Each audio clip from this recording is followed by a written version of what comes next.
Yossi Vardi, we are very happy to have you here in Enlace Judío. You are an Israeli legend and father of the startup nation.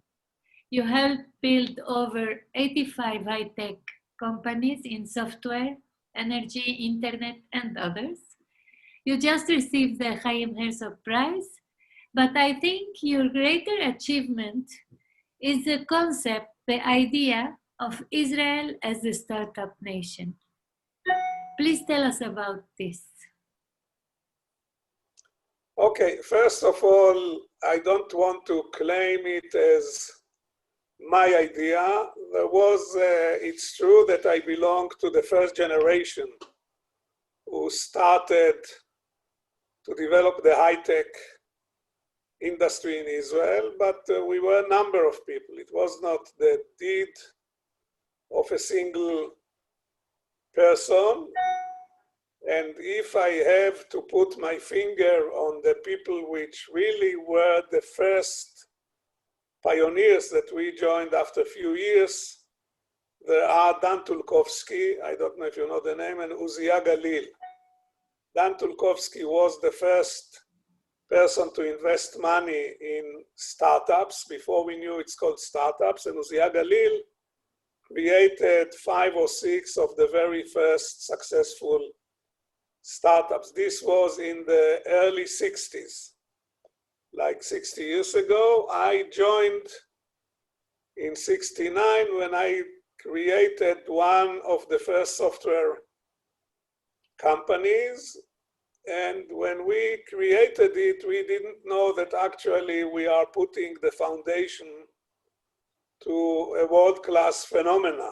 You know, it's in the the first company, we invested maybe $5,000. We were 3 friends from high school and 4 professors from the Technion, and we got together and we created a company, and then it grew very fast. But I am fortunate that during the last 50 years, it's now 51 years since we created this company, I was involved in seeing how this wonderful industry developed. And I used to say that it seemed that the high-tech and the Jewish people waited 2,000 years for each other until they met and created this huge phenomena.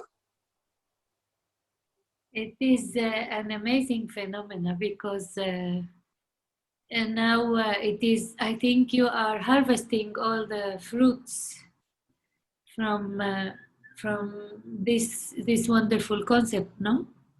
Israel? Yes, yes and no. Yes and no, and I will tell you why yes and no. Usually I come to it in a later part of such discussions. But while the high-tech industry is really doing amazing things, and it's the source of envy for many, many countries. You know, we have every day, not at the Corona time, but until the Corona, we have delegations and missions and tours and people coming from governments, from private sectors, from the most revered companies in the world to see this phenomena. I call this phenomena the Israel high-tech safari, because every day we have visitors. But while this happens, only 10% of the population is engaged in the high-tech.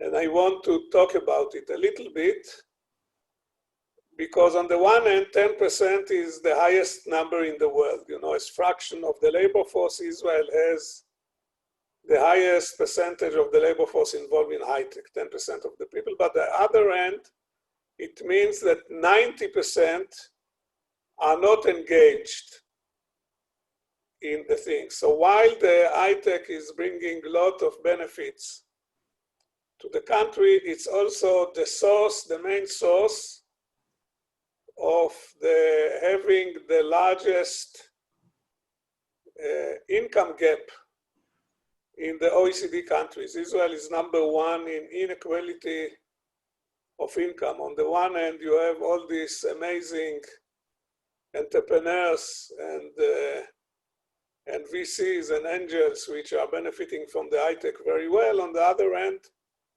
most of the population don't have access to this thing, and this is something that we should fix. You know, in Israel, we have a very long list of amazing achievements, and we have also very long list of things that we should improve. And on the top of the things we should improve, there is this issue how you get the other 90% share the benefit, especially when, as you know from your own work on the internet, everything is transparent and everyone knows what's going on, and people who are not part of this big party have a feeling that they are missing something that they shouldn't miss. So I gave you both the best and the worst of the Israeli high-tech situation. But you have educative projects for undocumented and underprivileged kids. Tell us a little bit about this. Yeah,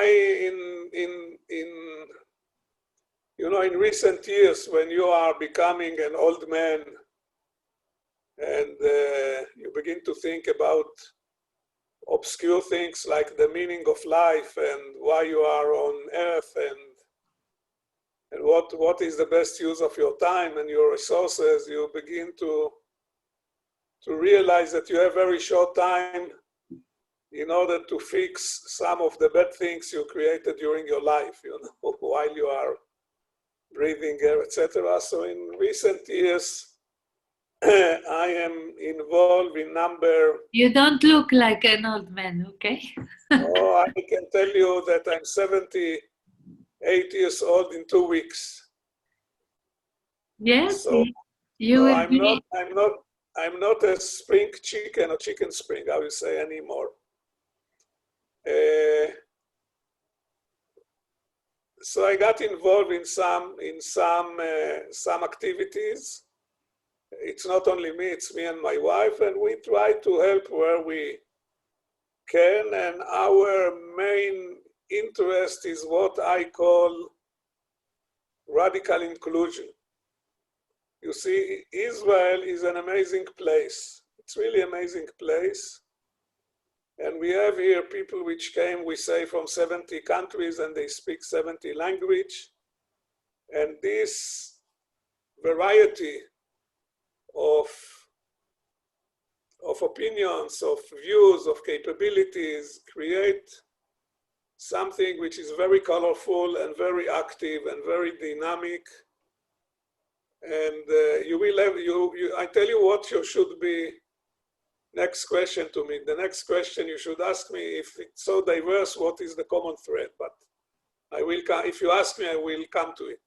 But nevertheless, this segmentation create also a lot of tensions between the different fractions. You know, our president Rivlin liked to say that we have 5 tribes, 4 tribes in Israel, like the veterans, secular, the newcomers, everybody who came to Israel after 48 is a newcomer. Never mind, he's already 72 years, you know, and you have grandsons and then grand-grandsons, still a newcomer. And then you have the Orthodox and the ultra-Orthodox, and then you have the Arab population. And every group has its own narrative, and took me a lifetime to understand that my narrative is not the correct one and all the other are the wrong one. Your narrative is a reflection of how you were brought up and what you absorbed in your home when you were a kid, and what you were exposed to, not necessarily to direct pitch of your parents, but comments, you know, about television, about art, about neighbors, about relatives. You are like a sponge, and then you create you create a view. And everyone from his point of view is correct with his narrative. And there is no one who can say, your narrative is wrong and my narrative is right. It is right from my point of view and your narrative is right from your point of view. So I came to the realization that Israel has one way to build a country, and this is to agree not to agree on the narrative, to agree on the right of the other person to have his own narrative and to respect it, to say, I don't agree with you, but I respect your right to your narrative, and now let's try and work on creating a joint future. Let's leave the narrative in my history, in your history. You should have your history, I should have my history. We should know the history of each other. But let's work on joint future. How together we build here a society, a community that will function correctly, which will have the correct values, etc. I know it sounds a little bit utopian, but I began personally to be engaged in what I call this radical inclusion. And I must tell you that though it's a long process, it gives me really a lot of joy and a little bit of hope. And when I see ultra-Orthodox kids becoming software people, and more are becoming software people, and when I see Israeli Arabs going into the high-tech industry, and when I see kids in not marginal, but in schools which serve weak part of society being exposed to the best things which education can offer them. So when I see these things, it really gives me a feeling that if all of us are putting our shoulders together, we can improve many things which are needed. Unfortunately, in the Corona time, some of these disagreements are becoming again stronger, but I hope it will be resolved sooner or later. So what was your role in these agreements, in these programs you are talking about?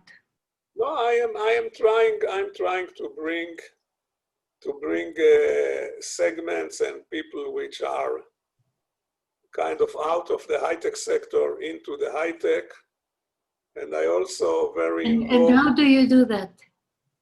I do that usually by starting some non-for-profit activities which are focusing on certain segments of the population. Can it be education, or can it be in bringing ultra-Orthodox to the industry, which I started maybe 10 years ago to be involved with, or by involving people in the industry. For instance, I'm doing a lot of events, as probably Andres told you, to encourage innovation and creativity and entrepreneurship among young people. I started it in Israel, and I began to do it all over the world.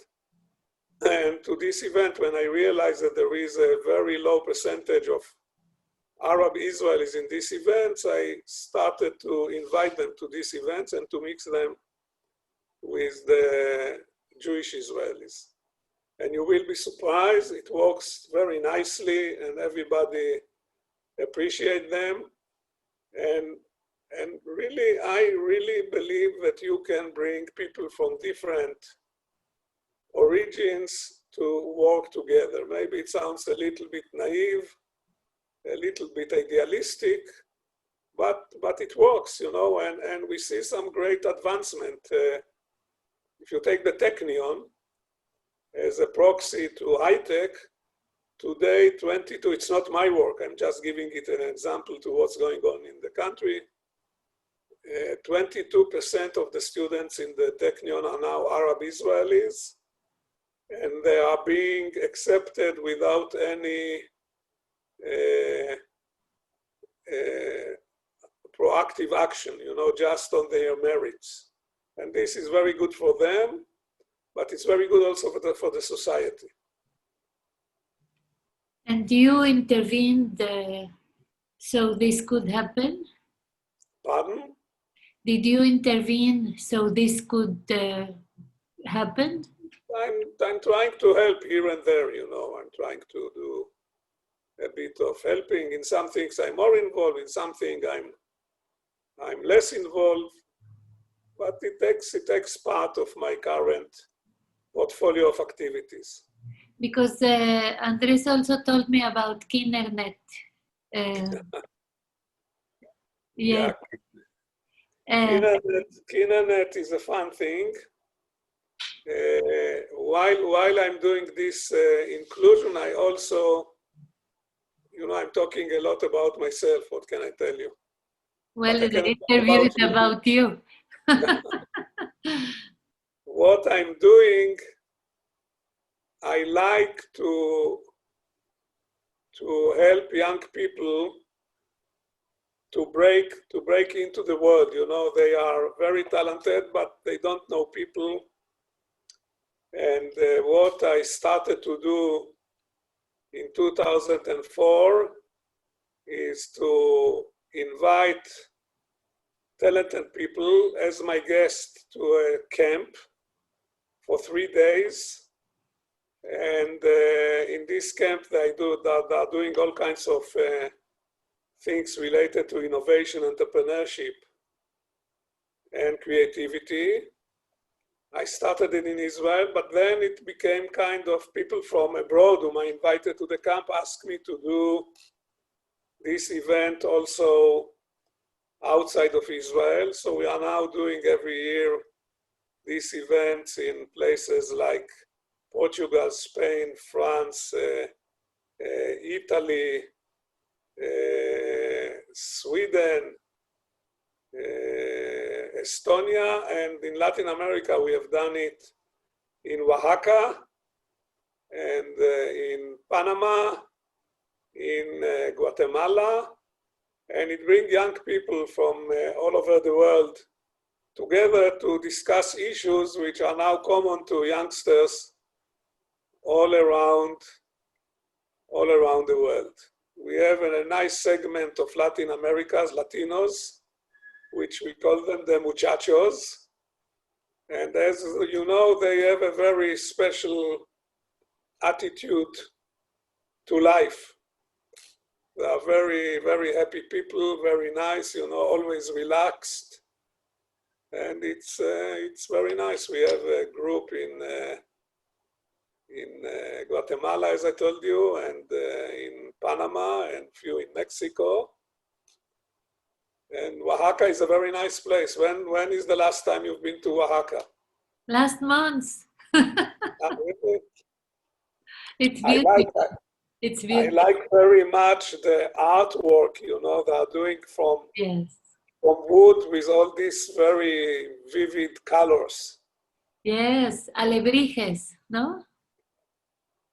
The alebrijes. And what investment in all you do, what investment gave you more satisfaction?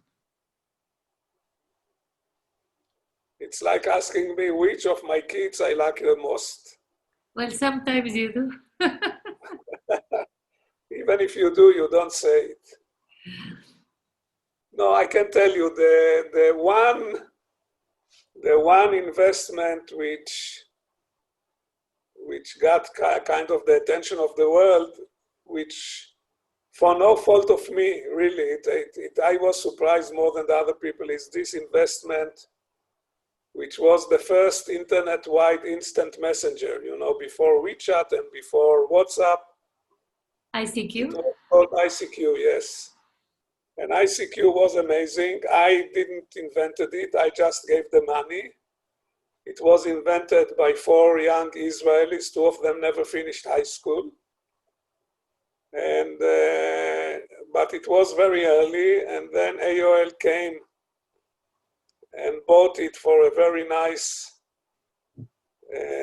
price, and overnight we all became geniuses, tall, blonde, smart, blue eyes, with a lot of hair.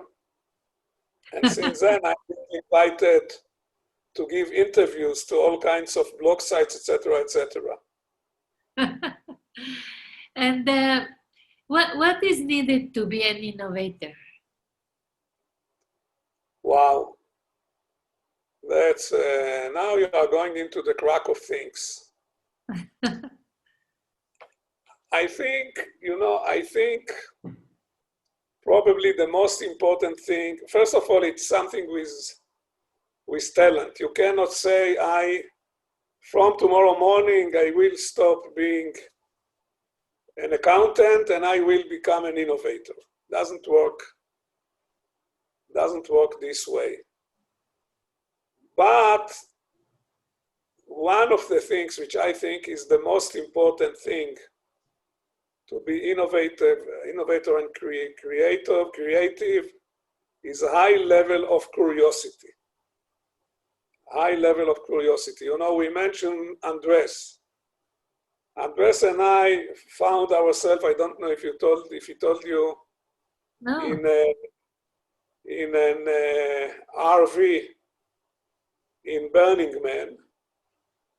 He told me to ask you about Burning Man.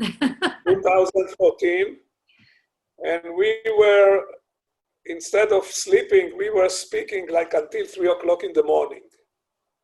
On all kinds of things which not relate to each other. So curiosity, I think it's very important, and I really encourage every family to build the curiosity at their son. And how you build curiosity, you expose them to a lot of things. When I was a kid, there was this invention which is now went out of fashion, but for about 500 years, it was the joy of all the curious people, and then it faded out. It was called books. I don't know if you remember books. They were made out of paper. I recall something. You remember? So it is something used to decorate when you do a soup. Yeah, right. So I think exposing kids to books is very important, but not less important is exposing them to all kinds of experiences. Take them to museums, teaching them to build electronic things, to make experiment in chemistry. If they're interested in music, to empower them to play, to empower them to collect cockroaches, I don't know, all kinds, to do origami, to play the flute, to go to museums, you need them to open their eyes wide and to look in the world with awe, and with wonder. So if you are able to expose your kids to as many, to rich environment, then if they have this spark of innovation, you unleash it, so you don't make people innovators, but you can unleash it. The parents can unleash it. This is very important. And the other thing is to encourage them. The question you should have asked me is why Israel has this level of high-tech. What do we give the kids to drink? That this is a question, if I was the interviewer, I would ask. Let's ask it. Ask what? What do you give the kids to drink in the morning so they become high-tech entrepreneurs? Very good question. I'm impressed that you thought about this question, and I will tell you You one are thing. you are hired, Yossi. You are Yeah. hired as an interviewer for Enlace Judío. Okay, we can talk about it. I think that part of the secret sauce of the high tech in Israel, I told you that we have many visitors, and every visitor who come asks, why it happened in this little corner of earth, you know, the size is few tens of square, tens of thousands of square kilometer, really small piece, 60% is desert, not big population. Why you have that every American company and now Chinese and European have a R&D center in Israel? And usually people will tell you this is about literacy and about the technion and about government policy and about the military, and they have a lot of explanations. My explanation is a little bit different, and this is that every kid in Israel has a Jewish mother, which when he born, she is pushing him and driving him crazy. So he will accomplish all the things that she expected her husband to do when she married her husband and failed. So 3 weeks ago, the school year started. You know, many kids went to grade A, and they went to the school. Their mother gave them the bag with the pencil, the sharp pencil, and empty copybooks. And every mother told her son, remember, son, after all what we have done for you, asking you to bring one Nobel Prize is not too much. and the kid will go to school at the age of 6, and he knows that he has now 16 years to study elementary school, high school, university, and he has to get Nobel Prize, you know? So the Israeli mother drive her son crazy. This is the secret. And the interesting thing that in order to be Jewish mother, you don't have to be Jewish and you don't have to be female. You know, it's not about gender. It's not about ethnicity. It's about some kind of mental disorder. and this explains the phenomena. So if the mother pushed the kid to be innovator, and if the mother encourages curiosity, then what the poor kid is going to do? You know, you see it and there are versions of Jewish mothers. You know, there is the Chinese mother, what they call tiger mother. She's not, religiously, she's not Jewish, but she is kind of pushing and pushing. And I interviewed this, I interviewed in the Technion last year a girl who came to Israel from Russia. And she created a startup in Israel, a medical startup. And I asked her where you were born. And I thought she was born either in Moscow or in St. Petersburg. She told me I was born in Siberia. And I asked her, tell me please, how your mother turned you to be a founder of a medical startup, because I knew it was the work of the mother, you know, the girl was just the conduit. So she told me, I will tell you exactly. And this is what she told me, honest to God. She said, one day I came home and I had 98% in the mathematics test. And I showed it very proudly to my mother, and I told her, you see, ma'am, I got 98%. And I asked, what was the reaction of your mother? He said, my mother looked at me and said, only 98%, 4 hours exercise on the piano. Okay, so this is a true story. So when you grow in this environment, you know, you don't have any option but but to go and to make your mother happy, and you do it when you are 10 years old and 20 years old and 30 years old and 40 years old and 50 years old and 60 years old. You know, my mother always told me that I'm an idiot. Huh? Yeah. And in order to show her that I'm not an idiot, I went and did my PhD in the Technion. And she was not impressed when I got the PhD. My brother told her, you see, Yossi got a PhD. She told him he's not doing a research and development. He's not a doctor, he's a Dr. Kaker. I don't know if you know what is Kaker, but it's not a very nice word. It is Yiddish?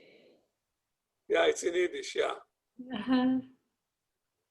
And she finished maybe 8 years of school, but she was very curious also. And she was very interested in genetics and in biotechnology. So she knew genetics, and she told me, I will tell you why all your cousins are geniuses and they are professors. You know, one of my cousins became the president of Weizmann Institute, so go and compete with him. And she told me, I will tell you why they are so smart and you are such stupid. They are so smart because they are not contaminated with the genes of your father.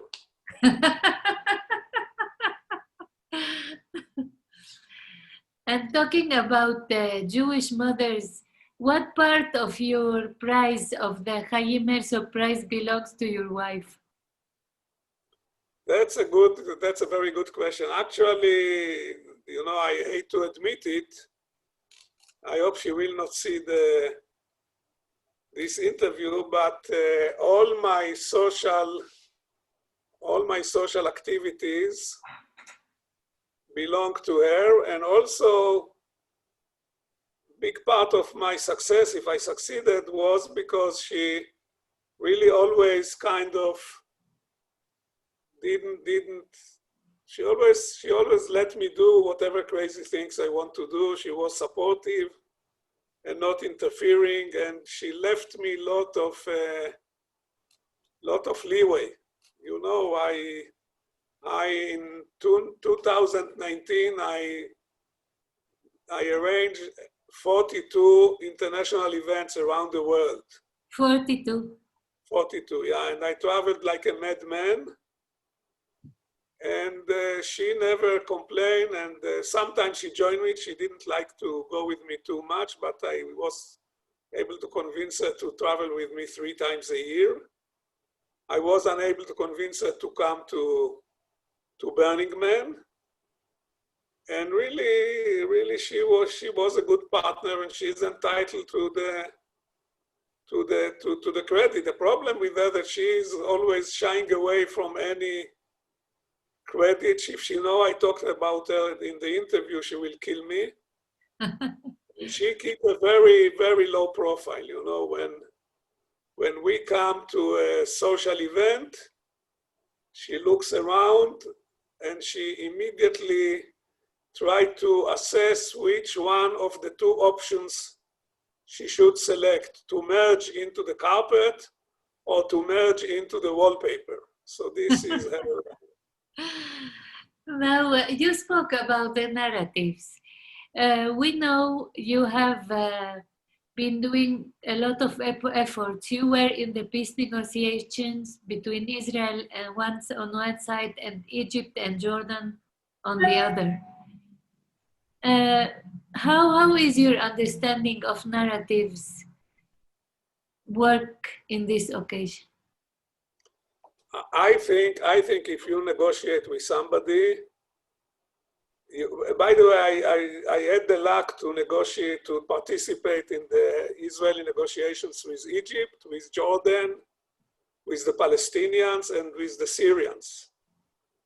And in order to be able to negotiate, you must understand the narrative, and you must, of the other side, and you must understand from where it came, you know, what are the aggravations, what are the bitterness, etc., because you have to diffuse them, or try to diffuse them. It's never possible to diffuse everything, but at least at least you have to understand it, and you have to explain your narrative so they will understand it.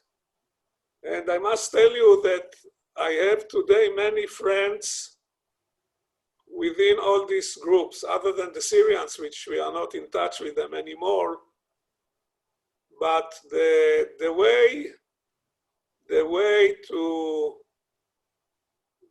have a dialogue is to understand and to be sympathetic to the difficulty to the other side. You don't have to accept every claim, and you don't have to say you are not responsible, but you have to understand the pain, and you have to be able to express it. And you have also to accept, not to accept, to expect that the same thing will come from the other side. If you do that, I'm not saying you will be able to have successful negotiation, but without that, it will be very, very difficult. And the truth, as I told you, the truth that every narrative has a point. Every narrative has a point from the guy who owned the narrative. Again, in my book is not right, but I must accept the fact that people have narratives, and that trying to explain to them that they are wrong in the narrative is totally useless. Why didn't it work with the Palestinians?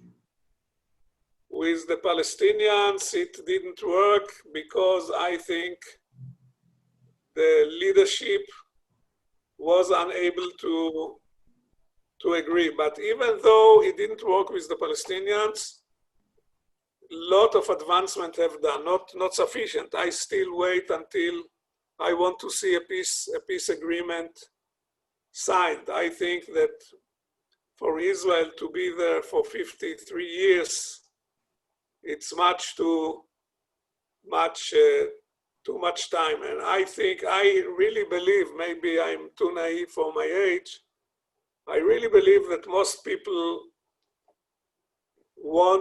truly want a peace, and they want good future for their kids. And they want their kids to create startups, not to create wars. And every mother which loses a kid is an awfully tragic for them. But sometimes, the leaders are subject to all kinds of constraints and expectation that it doesn't work. I think that in the case of Israel and Palestinians, the peace with Egypt and the peace with Jordan worked because the United States stood behind this peace and actually enforced it on the parties, which was very painful. For Israel to give the Sinai was very painful. But on the other hand, we see that we can live without Sinai. And also we see that since 79, it's 89, 99, 29, 219, 41 years, no Egyptian mother and no Israeli mother had to shed tears on their sons, which I think it's something very important, probably more important than anything else. So I hope to see some kind of arrangement with the Palestinians in the near future, in the way of some arrangement of two states that the parties will agree on. Are you participating? I'm not very optimistic, but I hope for it. Are you participating now in the current peace accords with Emirates, Bahrain, and others? And do you think that the technology, Israeli technology, will be a big part of these accords? Look, I'm not participating in the peace, but I'm involved in some relationship building between Abu Dhabi, between the Emirates and Israel. I take active part in building bridges and building relationship between the business communities. And you know, it's like right now it's the honeymoon.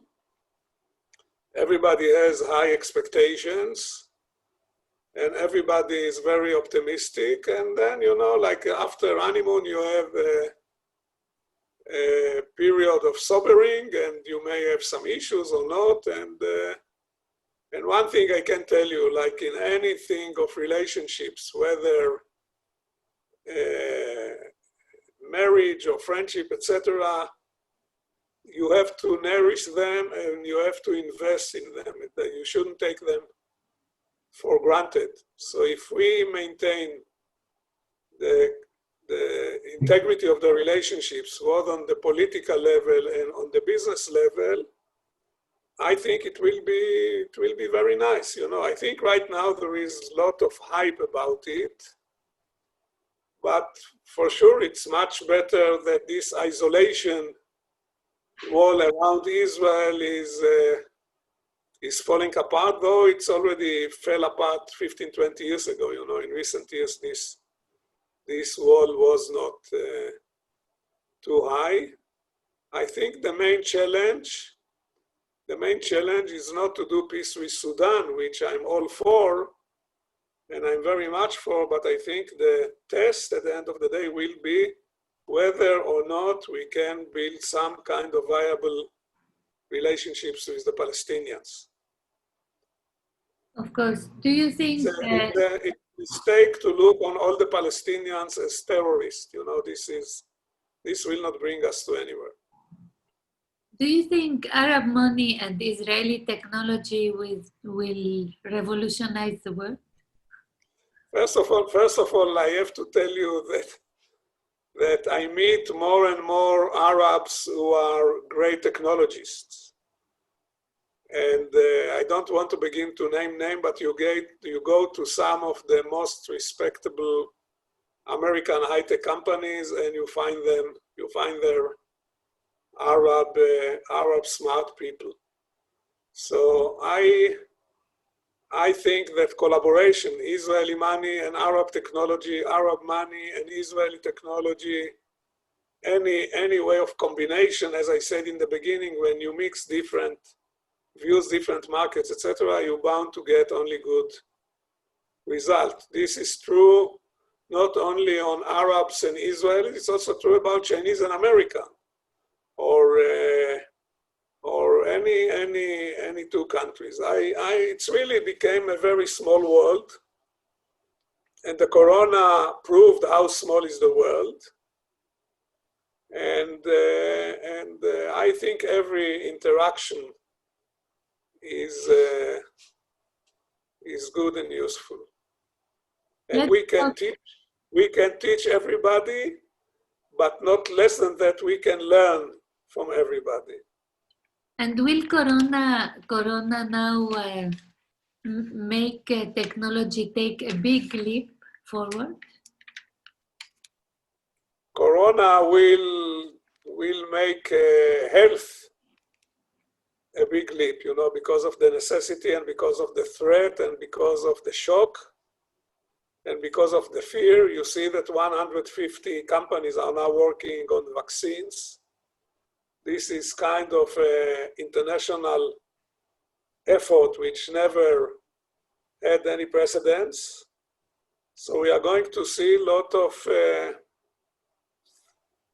of advancement in life sciences, but we are going to see a lot of other effects on many other aspects. For instance, the structure of cities, the mix between office space and home, the home as the main anchor of the life of people. You know, it's not going to be anymore 8 hours going to the office and going to sleep at home. The whole concept of remote interaction, you know, in the last half a year, I spoke with people around the world more than before, just because everybody is on Zoom, and this is only the beginning. You know, it's like what we see today with remote access is like what we saw on the iPhone in 2007. You it was the first year. We are now going to have 10 years of development of paradigms and way to use it and way to apply it and way to use it in commerce, in industry, in administration, in management, in running companies, in government. It's going to be totally different world. The change of cities is going to affect and define the change in transportation. It's going to be very interesting world. The only problem that I'm 78, so I don't know which part of it I will see. But at least the beginning, I hope I will still see. עד 120. And now let's talk about Mexico. You told me you visited Mexico already many times. Yeah, in the 80s, I was advisor to the Mexican government on industrial development. It was a very interesting period. The country was very heavily dependent on oil, and the government wanted to develop an industrial strategy. So I came like 5 times to Mexico. I enjoyed the assignment very well. And I enjoyed even more the food. I used to stay in Hotel Sheraton Maria Isabel. I don't know if it still exists. Yes. And from my room, I used to see this very long stand, and on the top of it, I think there was an angel. Of course. You know this? An ángel. Yeah, an angel, and I used to eat back to life. How you call it in? Vuelve a la vida. Yeah, that's very good, and the people were nice. So I used to work like from 9 to 5, and then to enjoy the mariachi and the city. I have very good memories. You know, maybe it was awful experience, but after 40 years, everything looked great. No, it was very nice. And what do you think about our country, about the future of and the present of our country? Look, I tell you the following. I'm not very familiar with the current situation, with the current politics, etc. But it's up to the people, and it's up to the government. You know, you have a lot of young people. I think they are watching. I don't know if it's still going on, what's going on in the US industry. And if the government will be able to come with a good policy, and maybe they are doing it. I'm not saying not, because I'm totally not familiar anymore, to encourage these youngsters to become techie, etc. You have a big market just above the border. So there is at least theoretical potential. At the time when I came to Mexico, it was a totally different period. You know, everything was big industry, infrastructure, steel, glass. You know, these were the things. You needed a lot of capital and very heavy investment and big conglomerates to run it. Today, with the internet, every 3 smart kids can start a business. They can do it in Silicon Valley, they can do it in Beijing, they can do it in Tel Aviv, they can do it in London, they can do it in Bucharest, they can do it in Odessa, and there is no reason whatsoever why they want to do it in Mexico. In Latin America, you know, a good example is what happened in Medellin in Colombia. You are familiar with the story of Medellin? No, not really. I say, I hope the name of the city correctly, right? Medellin, it's Medellin. Yes, Medellin, Colombia. Yeah. Medellin, Colombia was for 40 years one of the narcotic capitals of Colombia. Like 15 years ago, through some kind of a miracle, the city moved from narcotic to be a high-tech hub. And they have done a fantastic job. You know, same happened in Chile, and I guess it happened also in Mexico. I don't know the details. But the nice thing that the brain of the people is the same. The brain is the same. And you look at Silicon Valley, and you see that 25% of all the startups are of immigrants. What you need to do is the culture of innovation, as we started our dialogue, the culture of innovation to make the mothers, not the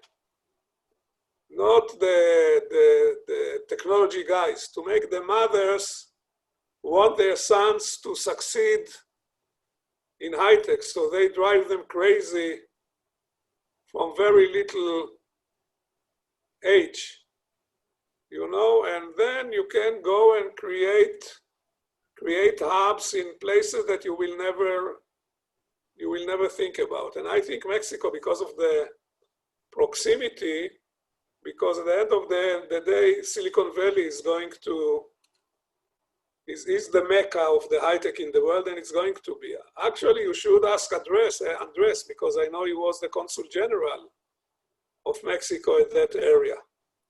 So I will be interested to hear what he says about it. Of course, and let's talk about the Volcano Summit you mentioned. What is the volcano? This interview, but the people will have to come with sleeping bags in order to watch it, you know, because Volcano is very interesting event, which is created by group of people from Guatemala, have no relations to Israel. You know, I met them just because of the love for high tech. And the driving force is a lady, Guatemalan lady, who decided a number of years ago that she wanted to claim back Guatemala City to the people. She didn't want the people to be afraid to go in the streets, etc. So she began to do running. You know, people are running together, they feel more secure. And then I was approached by her and by a few friends of her that they want to do Tiene. Her name is Yossi Vardi, and she is collaborating with few other people. Yossi Vardi? Not Vardi, Vardi. Uh-huh. And they are doing an event a few times a year about high tech, bringing startups for whole Latin America, bringing startups and the big companies and investors. And I'm the co-chairman of the event. The next edition is at the 17th of October. And anybody who wants to attend it it will be online. If they send you their emails and you send me all the emails together, we will send every one of them invitation to the event, or they can go to Volcano Summit and register to the event. Thank you, Yossi. Thank you very much. And very nice to meet you.